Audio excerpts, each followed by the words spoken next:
Welcome to the very first episode of the Privacy Podcast, the show that takes a deep dive into the world of internal audit.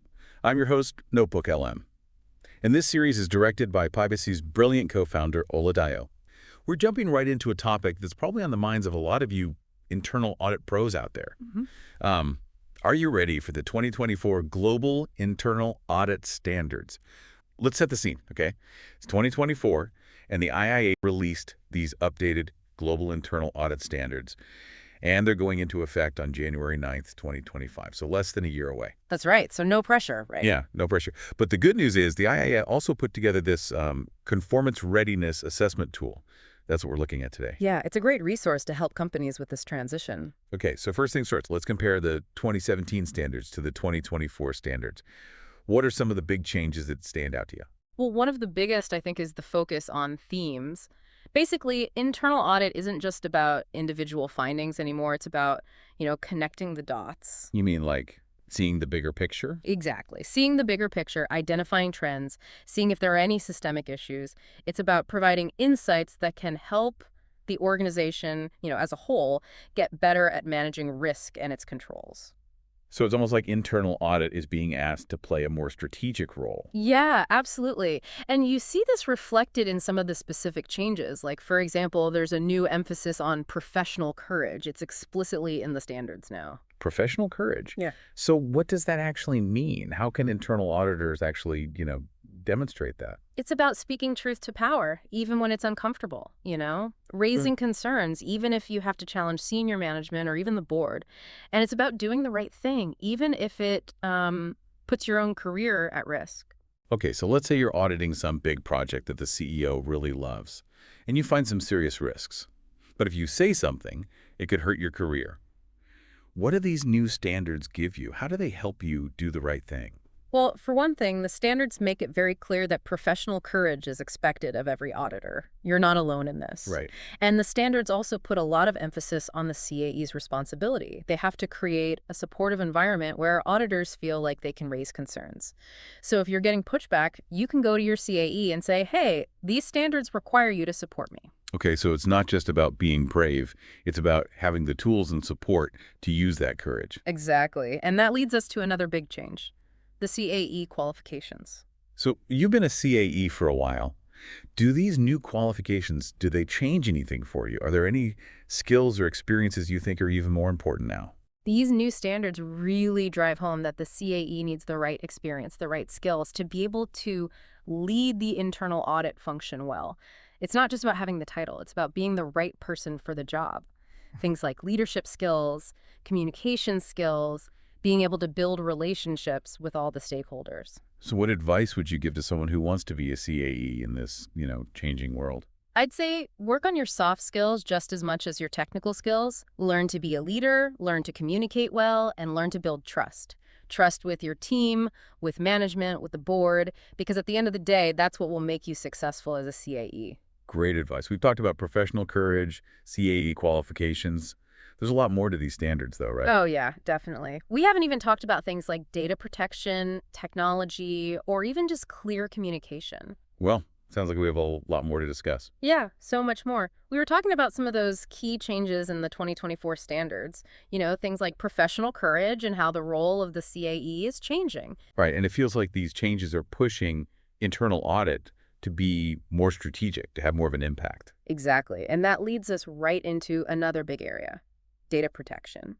With all these data breaches happening, the new standards really want internal audit to be leading the way, setting the example. Data breaches are a nightmare. But you're right, internal audit can really be the hero here. So how can we go beyond, just checking those boxes on access controls? How do we actually become the data security champions? It all starts with understanding the risks, right? Internal audit has to really get a deep understanding of the organization's data. What kind of data are they collecting? Where is it stored? Who has access to it? Okay, so you understand the risks, then you can start putting controls in place to, mitigate those risks. Right, and that's where these new standards come in. They give you guidance on things like access controls, data encryption, how long to keep data, and what to do if there's a breach. So it's not just about preventing breaches. It's about being ready if one does happen.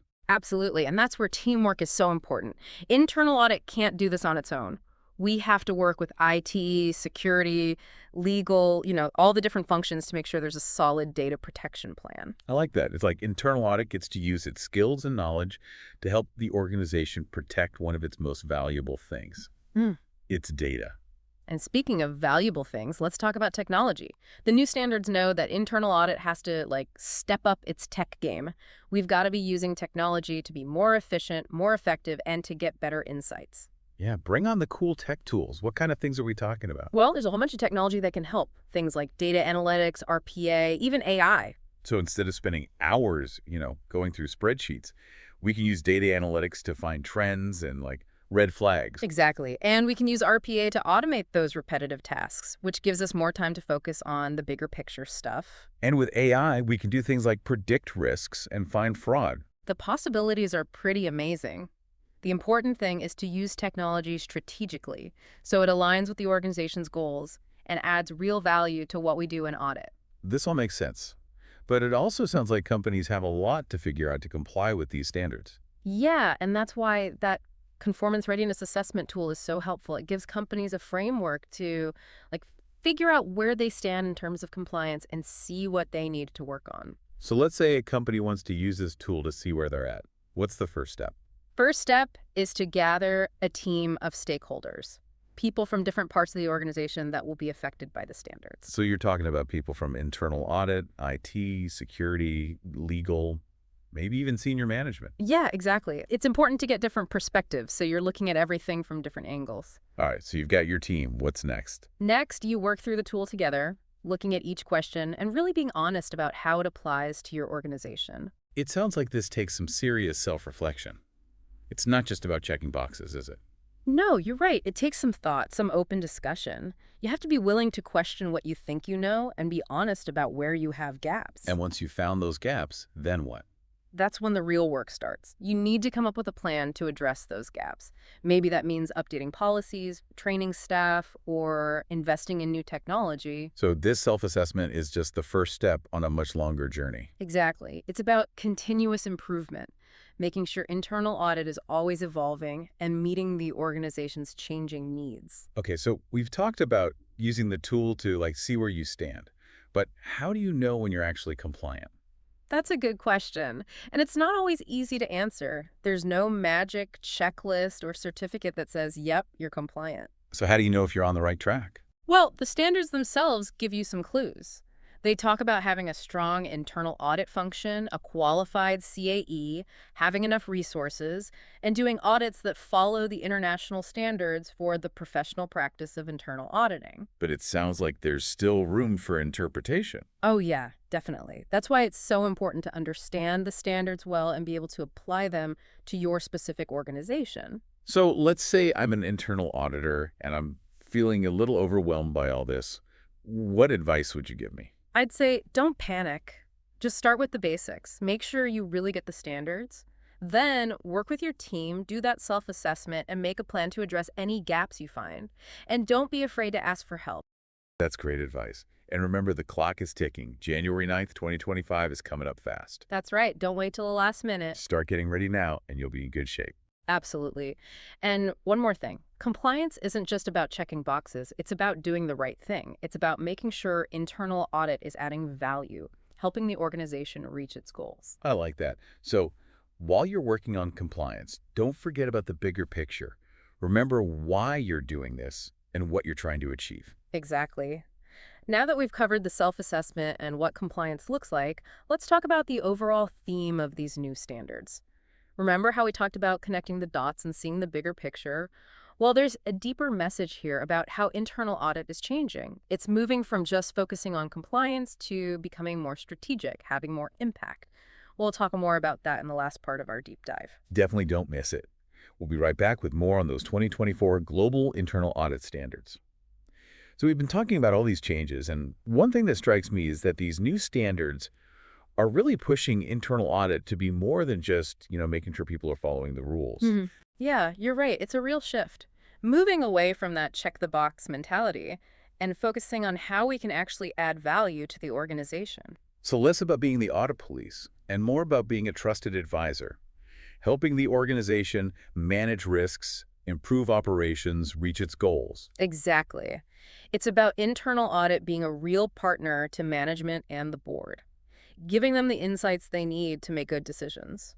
That sounds like a big change for some internal audit departments. Do you think everyone is ready for this? It's definitely a journey, and there will be some bumps along the way. But the organizations that really embrace this shift, those are the ones that will be successful. So for all those internal audit folks out there listening who are thinking, okay, this sounds great, but how do I actually start? What advice would you give them? I'd say start by talking to your team.